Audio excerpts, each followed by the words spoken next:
Hey guys, welcome to another video. Today we're going to take a deep dive into a random game at heart where you're trying to collect artifacts before the island sinks. This is our review of Forbidden Island.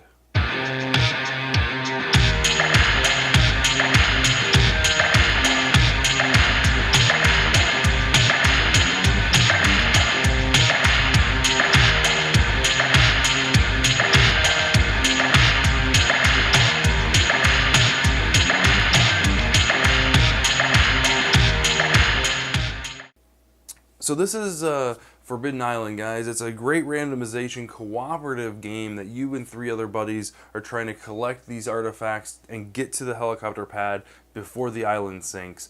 Before I get into the actual pieces and how to play, I want to give a special shout out to the game designer Matt Leacock. He did a fantastic job putting the game together. It's both filled with a lot of strategy. The cooperative element to this game goes very, very deep, and I appreciate it because I play this game with my son constantly. It's a great family-friendly game where you just get together, sit down at the table, and you just have some fun. So let's kind of get into the game itself here.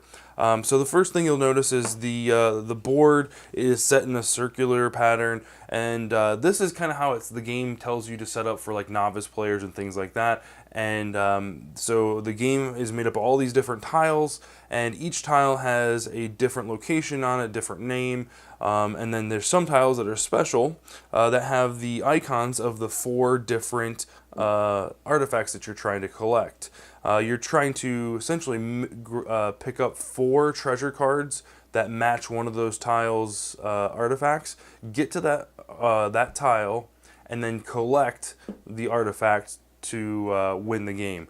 Not every single person has to pick up each artifact. As long as one player holds an artifact, the team has the artifact. So the way the game actually plays is you have these little pawn characters, and each one has a special ability. It determines how they move, different than other players. So for instance, every player can move up and down, left or right, except for the green player. They can move up, down, left or right, and diagonal. So that character is fantastic in the sense that it can move around a little bit more freely. Like I said, each character has their own special ability to make the game unique and fun for everybody. But as far as the actual gameplay goes, it starts out with taking three actions. So three actions would be moving three squares, 1, 2, 3.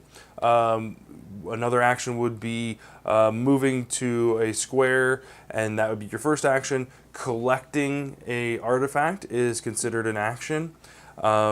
Things like that. There's a couple other actions that we'll talk about here in a little bit.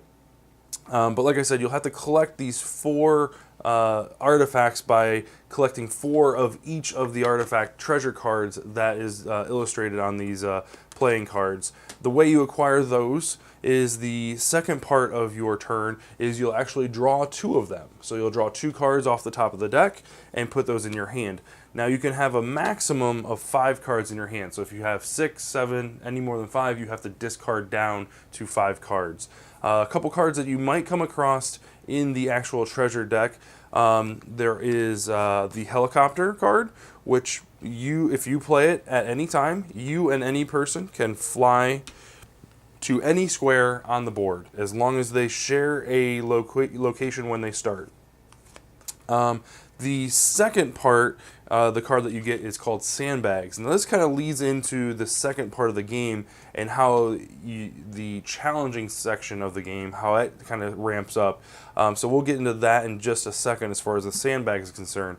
So after that, after you draw your 2 treasure cards, you'll reveal the flood cards equal to the water level in the game. And you've got a couple different water levels here for difficulty. You've got a couple novice, normal, elite, and legendary.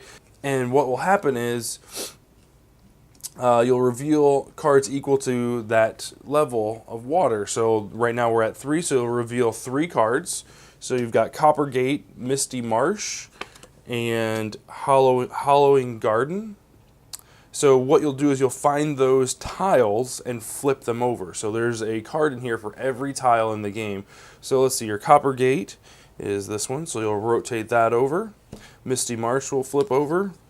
And then Howling Garden will also flip over. So when a card flips over, you'll notice that it's colored on one side and then blue, like a shade of blue on the other. When it's flipped over on the blue side, that means that card is flooded.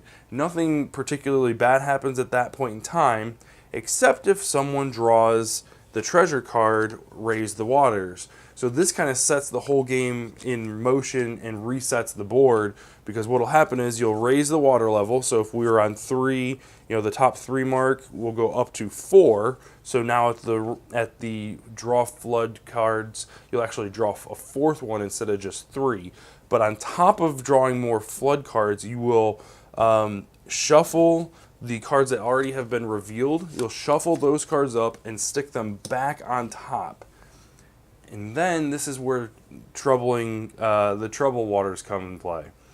So then you'll reveal cards equal to the flood tracker, and any card that repeats itself will be taken away. So like, for instance, Howling Garden was revealed twice. So Howling Garden went from afloat to sunk, or to afloat to flooded to sunk, so it gets taken away. And now anybody on that square has to pick where they want to move immediately after that part of the island has sunk.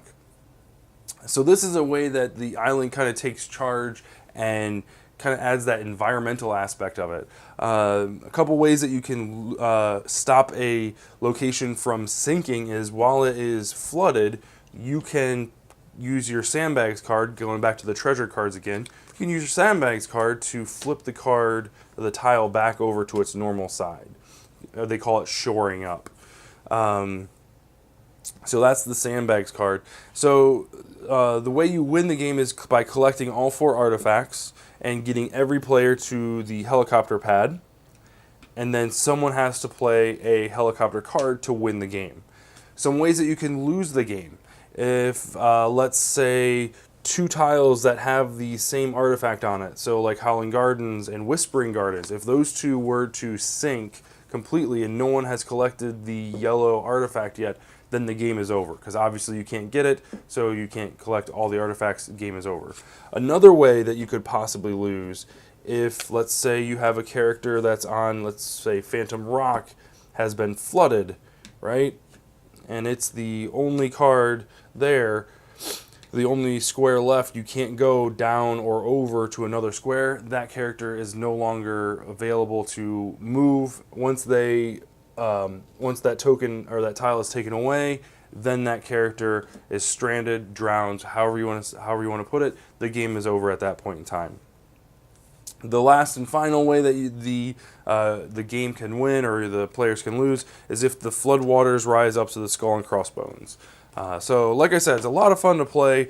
It's very intricate. Kind of like a final thought for the game is, like I said, it's easy to teach, and it's interesting as far as the characters are concerned.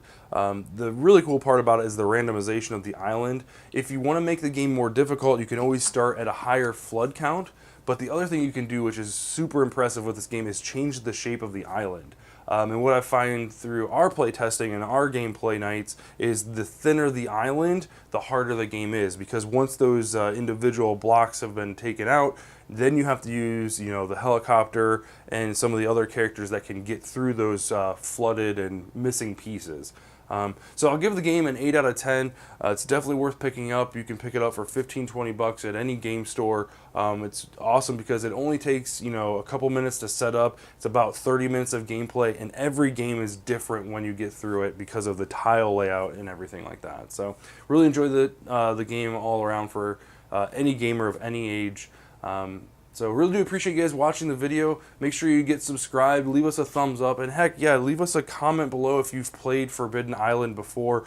Tell us what you liked about it. If you agreed with the review, if you disagreed with the review, we want to hear about it in the comment section below. We really appreciate watching. We'll leave links down into our past videos as far as the board game reviews go for your enjoyment. And we'll see you guys in the next video.